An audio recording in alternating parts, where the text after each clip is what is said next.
no objection in case the appellant say over there before that leave granted. Sanjay Singh is released on bail during pendency of the proceedings arising out of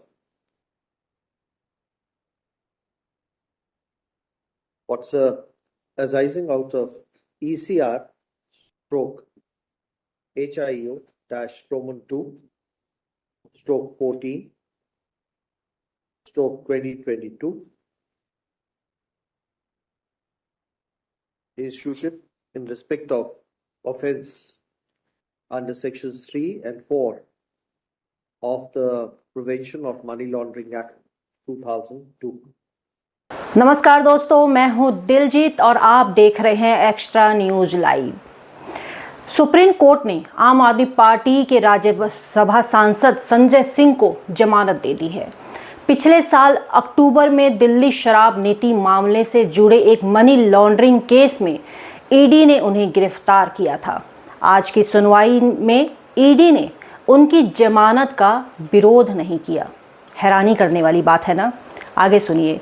court में ED ने कहा कि उन्हें कथित घोटाले में संजय सिंह को जमानत देने पर कोई आपत्ति नहीं है।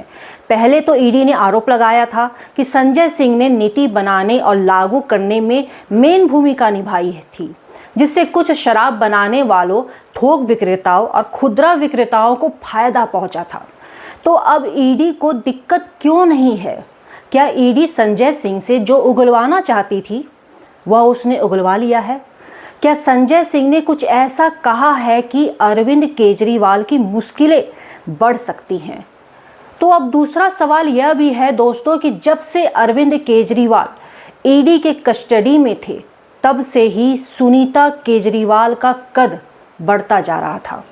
सोशल मीडिया के जरिए और आम आदमी पार्टी के अंदर भी यह चर्चाएं शोर करने लगी थी कि सुनीता केजरीवाल दिल्ली की अगली मुख्यमंत्री बन सकती हैं। अब उन्हीं गलियारों में यह बात भी निकलकर सामने आ रही है कि संजय सिंह के बाहर आने के बाद क्या मुख्यमंत्री का चेहरा संजय सिंह होंगे या फिर सुनीता केजरीवाल दिल्ली की मुख्यमंत्री बनेंगी, या अरविंद केजरीवाल जेल से ही अपनी सरकार चलाएंगे?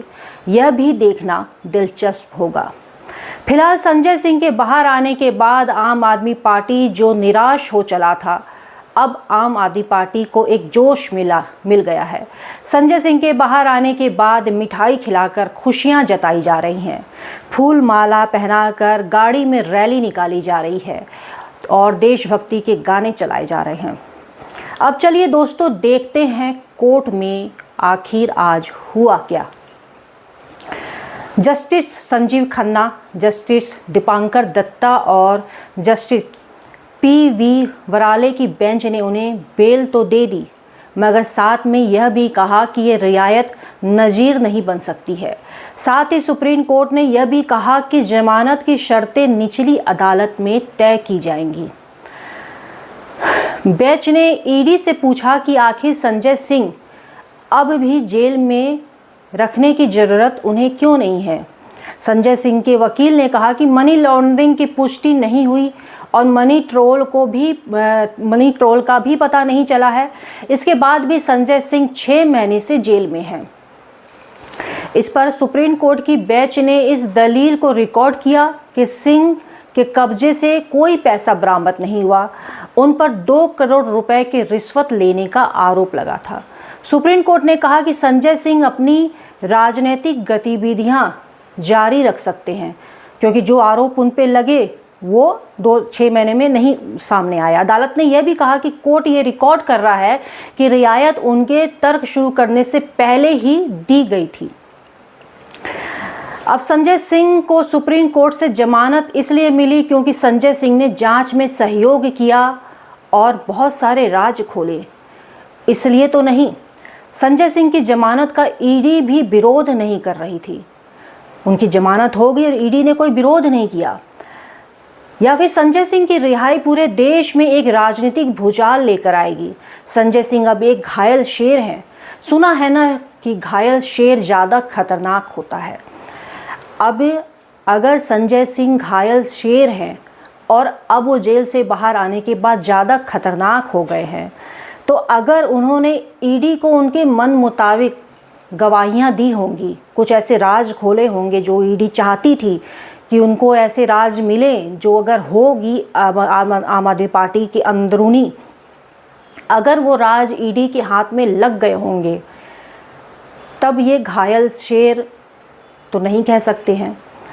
आखिर ईडी ने कोर्ट के अंदर विरोध क्यों नहीं कहा? एक बार भी विरोध नहीं किया, जबकि उन पे मनी लॉन्ड्रिंग का केस था, 2 करोड़ रुपए की उन पे आरोप लग रहे थे। आखिर क्या वो वजह है कि ईडी ने बिल्कुल भी कुछ इसमें नहीं किया? कल ही अरविंद केजरीवाल को जेल होती है और आज संजय सिंह को जमानत मिल जाती है।